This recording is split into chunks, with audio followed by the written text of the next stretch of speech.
It's often said that poker is like chess with cards, and we've got just the man to help us explain exactly why they say that. Mr. Anand, what a pleasure to talk to you today. Pleasure. So, what made you say yes to being the brand ambassador for the Poker Sports League? I've been a poker fan myself for maybe 10, 12 years. It coincided roughly with the time when a lot of chess players started playing poker. Some played online and combined it with their chess, some moved to poker. So I got curious about it. I started to watch the sport.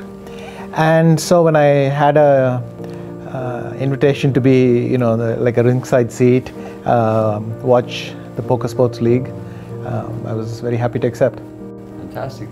So what, according to you, classifies games like poker and chess as mind sports? Well, chess is a game of skill. It's a mind sport because you have to think about your decision. You have to understand the position, try and draw some conclusions based on similar positions or hands that you've seen in the past. You have to anticipate what your opponent is doing. The second thing is the learning side. If you want to get better, you have to learn continuously. And by that I mean look at other people's games and try to find some principles that you're going to apply. And it's more or less the same in poker. You see other people's hands, how they played previous hands, try to get a sense of their style. But also based on the cards you have, the probabilities, you have to take an informed decision. I think the confusing what can happen in a single hand with what can happen in multiple hands. So in a single hand, yes, the element of chance goes up a lot.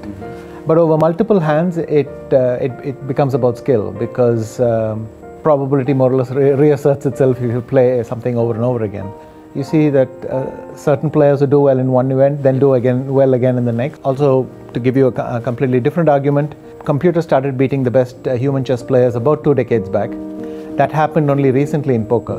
And if it had been a game of chance, then that wouldn't have been necessary at all. There are patterns, there are things you can learn, and you get better with practice. So, it's definitely a game of skill.